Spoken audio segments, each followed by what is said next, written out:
Yeah. Hello, everybody. Hi. We are here at the center. I am with one of my favorite amiguitas of all of Miami. She's in my top 10. We're not top 5. Ooh, maybe top 5. 4. Don't tell anybody. Don't tell anybody. We won't tell anybody. Then we do these events just because we have fun together.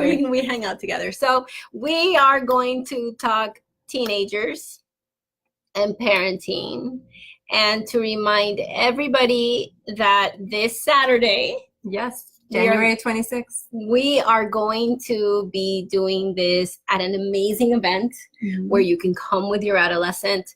They get to do something and you get to do something. Yep. And so this is Christy, because I just said that she was in my top 10, but I didn't tell anybody who she was. And she is a mother of twin teenagers. Twin teens. It's hard to say. I know. And it's hard to live, right? It's always fun. It's hard to say and live. And you are also the director, the owner, the mastermind behind Los Tweens and Teens. The creator. But I definitely don't do it alone. We have a great team.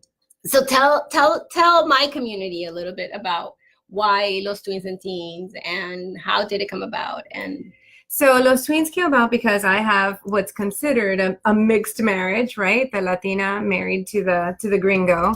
And when they, even though I'm a New Jersey girl, but that's the mix, right?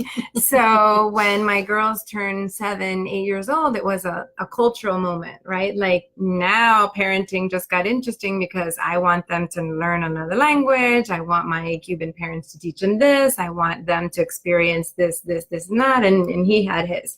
So my idea was I couldn't be alone in my, what do I do next? How do I get them to be bilingual? How do I get them to like some of the things that I like? And so that was the idea behind creating a community of, they're not in diapers, they're not in college, but they're going through all these changes. I couldn't be alone, and I was dealing with it double, yep. Right? And so at the time, because we started 7 years ago, before it was cool, right? and so that's where it was born, like, so that we could share above and beyond diapers and formula and what preschool to choose, and did they say their ABCs in the right order or not? What to do next, right? What to do next? Because it is completely bare and barren. Once you get out of the first 5 years, for a lot of parents, there's really not much out there. Not much. And bilingual, even less. Yes. And so that was the idea behind the name. It's really in English. We try to translate as much as we can, but the idea was that a play on bilingualism to and not excluding any one community. Is just all of us are having tweens and teens, and how do we manage them, and how do we work with them, and how do we make them amazing adults? That was kind of my goal. Yeah. And I had no idea what the hell I was doing until I met Lena. And I stopped parenting alone. Yay! Exactly. Because you don't have to. Exactly. And I was, when Christy approached me to do this event that is going to happen on Saturday, I was very excited because I love the idea of parents getting together with other parents and having that moment of like, oh, that happens at your house? Exactly. Oh, it happens at my house too. Right. Because there's so many things that a parent will come into my space and think about and tell me that their child does, that then I'm like, yeah, they all do that, you know? And I think that whenever we have these types of events where there is information, because I always like to say that facts gets rid of fear. 100%. Right? Which was the idea behind creating a platform, to have the conversation so that you're not in a bubble thinking all these things, that you had somebody to share it with. Right, that you're the only one that has the teen that, you know, can't, like, hates doing something on a Saturday with you. Right, like you're not the only one. Although the new generation, they're very interesting. The newer teens, they're not like we were. But they may actually want to hang with their parents. They want to stay home just a little bit. Yeah. But they have their friends and their phones. So right, they're always with their friends. But the other thing that I liked was that there was a teen track. So that this whole idea of a parent and a child going to a place where they're both are open and willing to learning are learning together. And again, in adolescence. So here's the first tip for you guys that came on the Facebook Live because you wanted some parenting tips. Adolescents really learn by watching you. 100%. And they've, from the moment they're born, they learn by watching you, but an adolescent will really pay attention to what you do than what you say. Absolutely. That's why they end up calling you a hypocrite. Right. And 6 out of 10 times they're right. Right. Because you're telling them to do something that you are unwilling to do. Like you're telling them to put down the phone, but have you put down the phone? Right. And don't bring it to the dinner table, and don't talk and drive, and don't text and drive, and don't answer that phone. Why are you doing it? I can do it too. Right. Exactly. So in what we've created for this Saturday, that's an opportunity to model. Right. I learn, you learn. There are people here that are going to speak to me. There's people here that are going to speak to you. Right. So let's talk a little bit about what's going to happen on Saturday. Right. So that, and then I'll spew why I think it's going to be, developmentally appropriate and also like a wonderful parenting experience for everyone. So let's do that. And I did want to say that it's also for parents of younger, of tweens. So they may want to come on your own for a great conversation about anxiety, about some of the issues that you're facing as a parent before they get to the teens, right? So that you're prepared when they say that first talking back. You're ready for that. Might not come as such a shock. But the idea behind it is the teens that want to come would be on their own. They get a personal branding workshop, because being online is not just about posting your bathing suit anymore, or your drink, or things that you get in trouble for at school. So more and more colleges are going earlier back into social media, and they're looking at what did you post and what did you do, and it really is a brand. And so we've got 3 amazing experts. We've got Angie on our Los Tweens and Teens team, who's doing a marketing program. We've got Claudia Arens Hernandez, who is doing from Café con Claudia, and she actually runs an etiquette school for teens, and she's talking about online etiquette. And so Claudia brings that expertise. And then we have Alexis Solis, who's a young entrepreneur, 19 years old, how he's created his own brand online. So the teens get to go off, and their parents, some moms have asked me, can I have some younger ones? Can they come? Yes, we'll have activities for them to be entertained. Not too little, I would say like 7 to 10-year-olds. We'll have something for them to do, but the workshop for the teens. The parents are all about what Lena, what we do on Los Tweens, what we talk about, and I'll let you share what you and Jill bring to the conversation in terms of learning about anxiety. What are the warnings? I have faced it in my own home, so I'm going to participate as a mom, but I let you guys take it as the experts. So something that I want to say that's really important is that in the adolescent years, it's very important to think about who are the adult mentors in your children's lives, right? So when you think about, oh, my teen is not going to like this, why would I take them to this event? And by the way, I would say that the teen track could start at 12. Absolutely. Right. Yes. It can totally start at 12. You can start at 12. And why I think it's a great thing that you're doing is because these are adult mentors. These are people that is not a parenting figure. When I speak to teachers at middle schools and high schools, I always tell them, do not become a parent. Do not take on the persona and the role of a parent, because that adolescent brain will stop listening. Yeah. Their brain is telling them not to listen to authorities, but to have somebody that mentors them and inspires them, and it's a sponsor of how they can launch. Right. So I love that they're gonna have these mentors available to them, but also those of you that are watching, make sure that do your children have adult mentors in their life?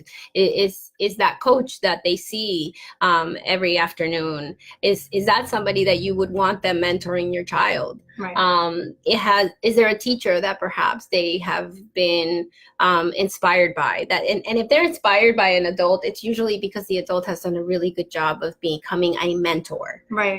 Rather than somebody that's telling them what to do. Right. And also look at your family members, who can be an adult mentor in your child's life, because they tend to listen.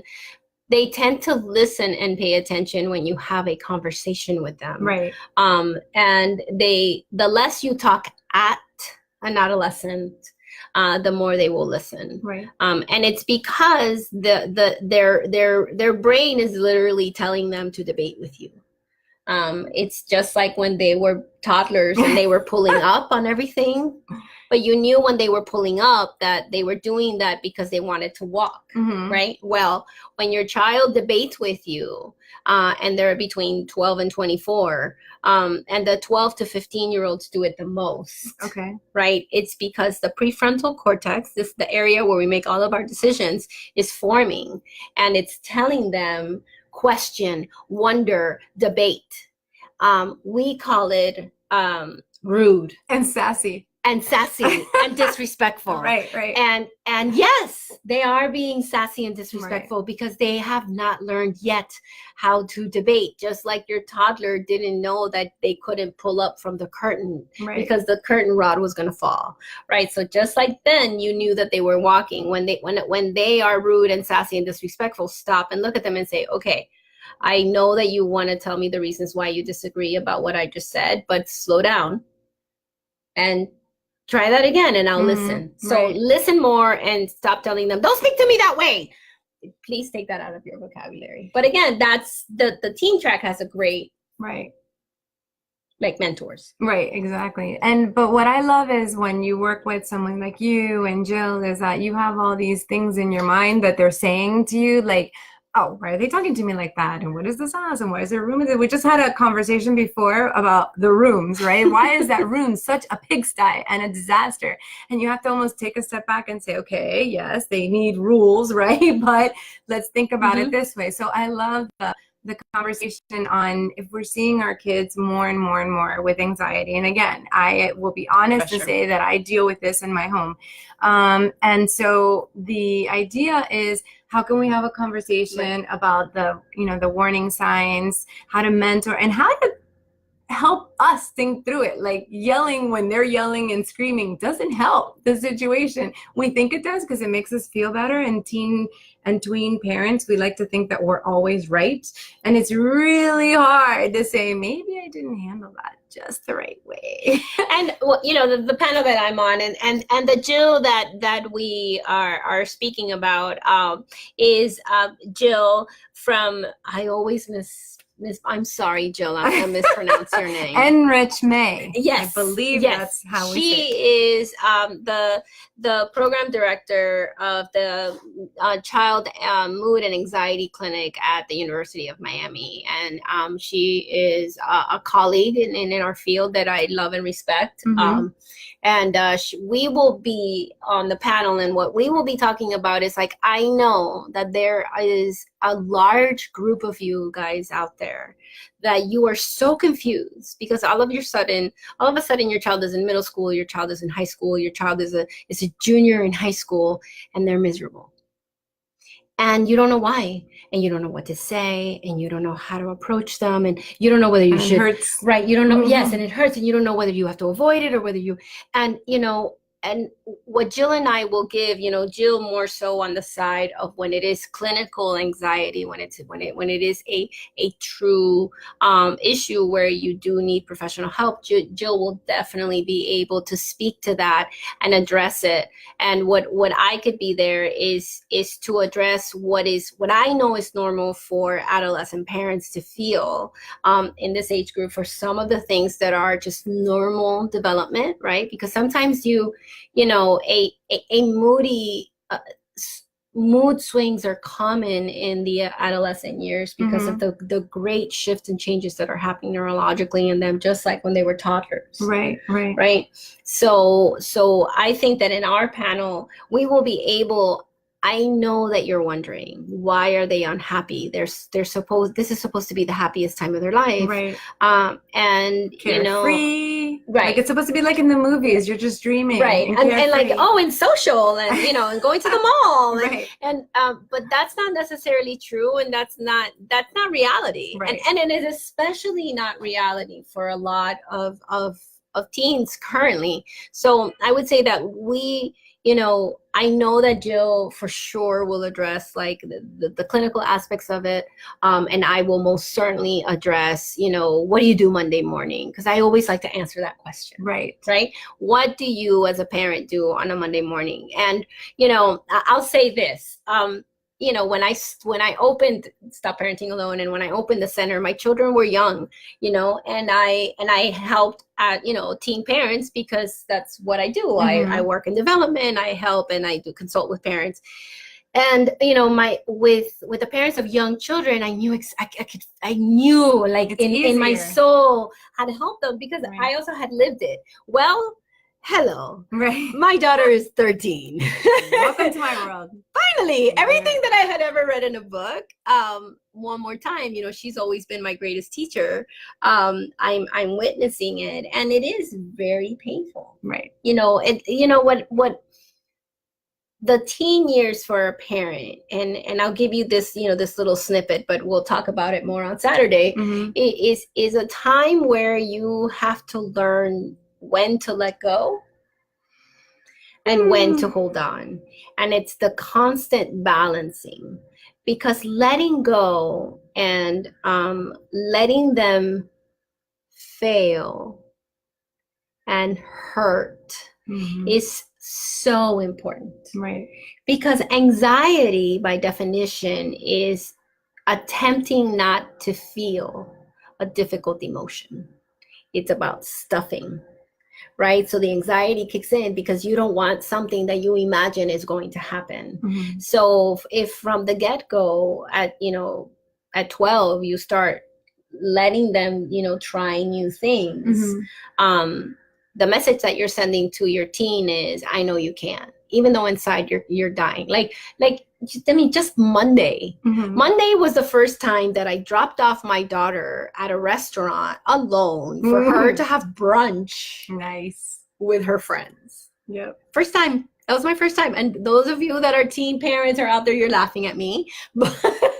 But again, as a professional, in my mind, I'm like, she's launching, she has to take these risks, Right. And it was a measured risk. We knew where she was, how she was, blah, blah, blah. But it was still hard. Right. And that's definitely what I want the goal of the session, right, is to really talk about some of the things that maybe we were making it worse. I know that anxiety, at least in my home, started right around middle school. So right around 7th, 8th grade, with schools more and more are telling kids their colleges are watching you since the 8th grade, since the 9th grade. It makes them think like they have Big Brother in their room, right? Looking at them. And I actually literally said this to one of my girls. I was like, there's not a college recruiter here in our house, so they won't know this, right? It's like insane. So what we think is insane, but we have to like come down a moment and put us back in their shoes. I know certainly I didn't have the kind of, academic pressure to succeed that I feel that they are self-imposed. For some of them, it is self-imposed. And so that was the goal of it. Is I know that I have gone through it. I've had the benefit, of having a friend, Lena, to be able to text and say, am I insane with what I'm hearing in my household, or is this normal? Right. And so it's just a conversation of, come listen. It may help you reduce your own anxiety for what you're seeing, and then just tips and ways of resources. And sometimes we think we go to the deep end, like, oh, they need medication or they need this. Well, maybe the way that we're reacting to it is part of the issue. So not easy parenting this age group. I won't pretend. I thoroughly enjoy teenagers. So I love their energy, their ideas, their risk taking too. It's because I think we get too comfortable as adults. So I love that, but it certainly needs, guidance and morphing and a lot of love and a lot of patience. And I would say that, this group and the group of teenagers that are in college, and the tweens that are coming up, the 10 and up that are coming up, there's something that we are doing that I challenge everybody that's watching this to stop doing. And we keep telling them that there's only one way to be successful. And the one way to be successful is to go to college. Right. And that's not necessarily true. And I want more adults to broaden their scope on the possibilities of how your child could be a citizen of the world.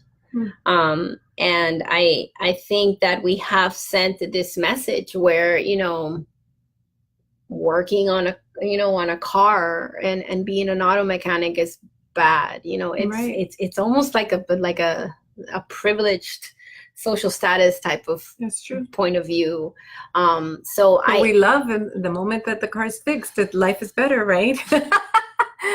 And it doesn't matter that maybe they own the shop and are making a living, right? Like if my mechanic tells me to stand on my head and my car will get better, I will do that. I love him. Props to Jap Tech. I love him. He's great. He's on 27th Avenue. But again, it's. I think when you say, like, if you're saying what are the things that we're saying inappropriately to children, well, that's one of them, right? One of them is the counselor, the counselor at the high school of my children's school, he made this presentation because, like, next year my daughter's going to 9th grade, so I was there as the new parent that's going to be in the high school, and he said something, and it was amazing, that we keep telling our teens that high school is the finish line, right? And then he put up this image, and it was actually the starting line. Right? So it isn't the finish line. Right. Middle school and high school is the time when you are packing a suitcase for your children, so that and in that suitcase, right, we have to give them everything that they may need for when they're not with us anymore. Right? So if all you're putting in the suitcase is how to get to the start line, what happens when they run? Right. What happens when they launch? That's true. Right? So a lot of you, the one mistake that you're making is that you're getting stuck on getting them into college. But what happens when they're there? Right. Do they know how to do laundry? Do they know how to clean the room? We just had this conversation. Do they know how to balance a checkbook? Right. Do they know how to take the car for an oil change and the mechanic? Do they, like, can they feed themselves? Right. I certainly have a twin that cannot. We're working on that. One can and one can't. So if they don't live together, we're going to have an issue. She can wash clothes really well. So I got to even that out. I know, we got to even that out. So again, I know that our conversation is going to have, this kind of stuff. Right. Like, again, I'm so excited that Jill is going to be on the panel with us as well. She is a very respected professional in our field, in the psychology field. She was just in Australia or something, presenting on anxiety and the best treatment for adolescents and anxiety, which is great. So it's great that she'll be there. Yeah. So there's a $5 coupon for your friends. There is. So it's literally only $10 to join us, and that includes lunch. We have a fun skincare bag that's coming to us from Clean & Clear. We have the Ford drunk suit, so it's going to be able to simulate drunk driving. And how does that make you feel to avoid accidents, both in teenagers? And I love to see the parents do it, because we all think that we can handle a glass of wine, and we probably can't.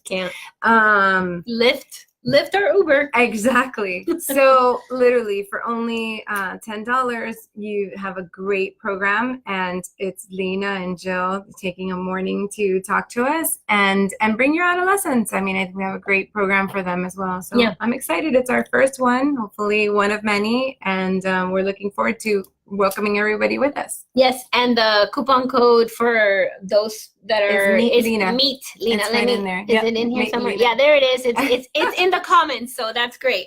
So it's Meet Lena, and you can put it when you go to Eventbrite. So I hope that a lot of you from our community and those of you that are parents of teens will, come and spend the morning with us on Saturday. Yes. And go to the Eventbrite page and or the Los Twins page that we just set up. It's in the comments. And I really look forward to it. It's going to be nice. I will be bringing my 10-year-old son because that day my daughter has to be playing soccer. Nice. So again, something else to talk about, right? All, being a cab, trying to measure, all the activities that they do and how many activities should they do. And also if they are asking for, doing more because like your daughters, they figured out what the colleges need. Right. And that's true. A lot of them are doing that, And I almost forgot because I'm tired and I literally had no coffee today, which is not a good thing. I almost forgot that we get an author presentation. So we have Dorinda Walker is joining us from New Jersey, and she's coming down. She'll be defrosting, so I'm sure it's a good thing. And her book, Protected by Purpose, is actually with every registration. You get a copy of the book. And she was her story as a teenager of domestic violence and drug abuse, and she turned her life around with her purpose in life and her beliefs.